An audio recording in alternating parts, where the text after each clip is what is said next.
सोचिए, एक ऐसे इंसान के बारे में जिसने इतिहास को ना तलवार की नोक से नहीं बल्कि अपनी क्रूरता से लिखा।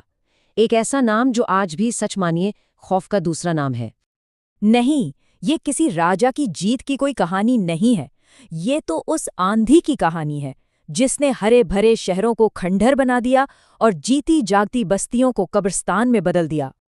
और ये आंकड़े सच में दिमाग को सुन कर देते हैं।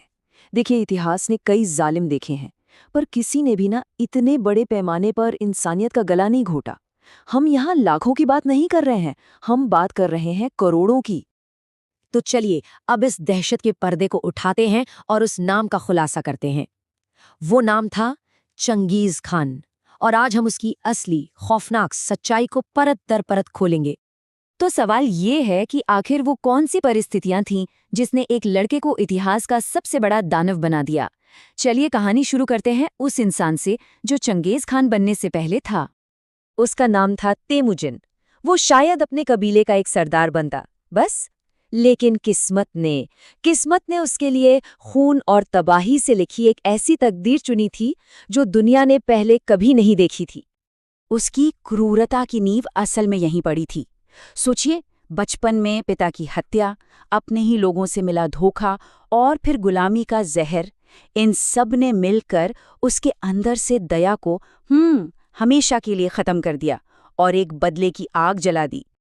और फिर जब उसे सत्ता मिली ना, तो उसने अपने उन्हीं जख्मों को अपना हथियार बना लिया। एक ऐसा हथियार जो तलवार की धार से भी कहीं ज्यादा तेज था, और वो था डर। चंगेज खान के लिए रहम दिखाना मतलब हारना। उसका हिसाब बिल्कुल सीधा था। अगर दुश्मन डरेगा तो वो लड़ेगा ही नहीं, और बस इसी डर को उसने अपनी सबसे बड़ी ताकत बना लिया, अपनी पॉलिसी बना लिया। उसकी स्ट्रैटेजी एकदम साफ थी। पहला कदम, खौफ की कहानियां फैलाओ। दूसरा, दूत भेजकर सीधी धमकी दो, या तो झुक जाओ या फिर मिट जाओ।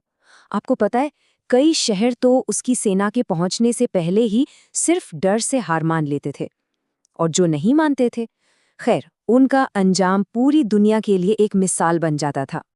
तो चलिए अब देखते हैं उस खौफनाक हकीकत को जो उसकी इस सोच का नतीजा थी। ये सिर्फ डरावनी कहानियां नहीं है, नहीं, ये इतिहास के पन्नों पर खून से लिखे गए पक्के सबूत है। 4 करोड़, ये कोई मामूली संख्या नहीं है, और ये तो उस तबाही का सबसे छोटा अंदाजा है जो उसने मचाई थी। कुछ इतिहासकार तो ये आंकड़ा 6 करोड़ तक ले जाते हैं। जरा सोच कर देखिए, उस समय की दुनिया की आबादी का एक बहुत बड़ा हिस्सा सिर्फ एक इंसान की सनक की वजह से खत्म हो गया। उसकी तबाही का असर इतना भयानक कि कुछ वैज्ञानिकों का ये तक मानना है कि इस नरसंहार की वजह से धरती पर लाखों एकड़ जमीन खाली हो गई, जिस पर फिर से जंगल उगाए, और उन जंगलों ने हवा से इतनी कार्बन डाइऑक्साइड सोखी कि दुनिया का तापमान थोड़ा कम हो गया। मतलब इंसानियत का कत्ल और पर्यावरण में सुधार, ये शायद इतिहास की सबसे खौफनाक सच्चाई है। उसकी क्रूरता की मिसालें तो इतिहास में बिखरी पड़ी हैं। जैसे ईरान का वो हरा भरा निशापुर शहर सिर्फ इसलिए तबाह कर दिया गया क्योंकि वहां उसके एक रिश्तेदार को मार दिया गया था, या फिर सिल्क रूट के जगमगाते शहर बुखारा और समरकंद, जिनकी गलियों में इंसानी खून की नदियां बहा दी गईं, और ख्वारिज्म का पूरा साम्राज्य, उसे तो ऐसे मिटाया गया जैसे वो कभी दुनिया के नक्शे पर था ही नहीं। उसी दौर के एक इतिहासकार अता मलिक जुवैनी ने निशापुर की तबाही के बारे में लिखा था कि वहां एक भी जिंदा चीज नहीं छोड़ी गई थी। ये उस विनाश का सीधा आंखों देखा सबूत है। और ये उसके खुद के शब्द हैं जो उसने बुखारा की एक मस्जिद में खड़े होकर कहे थे। वो खुद को कोई राजा नहीं बल्कि खुदा का भेजा हुआ कहर, उसका दंड मानता था। और ये सब कोई अचानक आया हुआ गुस्सा नहीं था, नहीं, ये एक सोची समझी लिखी हुई पॉलिसी थी जिसे यासा कहते थे, यानी मंगोलों का कानून। और इसी कानून के तहत जीती हुई औरतों को जायदाद समझा जाता था और दुश्मन के बच्चों को भविष्य का खतरा मानकर बस खत्म कर दिया जाता था। तो फिर सवाल ये उठता है कि चंगेज खान को आखिर कैसे याद रखा जाए? क्या वो सिर्फ एक क्रूर दानव था या कहानी में कुछ और भी है? चलिए उसके इस मुश्किल और खूनी विरासत को समझने की कोशिश करते हैं।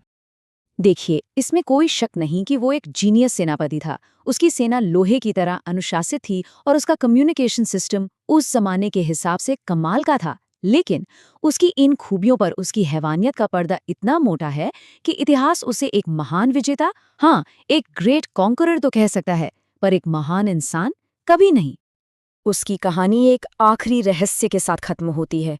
सोचिए, पूरी दुनिया को जीतने वाला वो शख्स आज कहाँ दफन है, ये कोई नहीं जानता।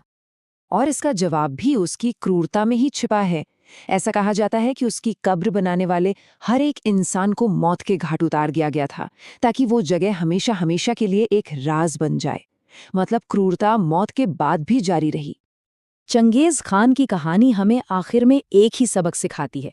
यह हमें सोचने पर मजबूर करती है कि ताकत और इंसानियत के बीच का फासला कितना कितना खतरनाक हो सकता है। क्योंकि जब ये फासला बढ़ता है तो इतिहास के पन्ने सिर्फ और सिर्फ खून से लाल हो जाते हैं।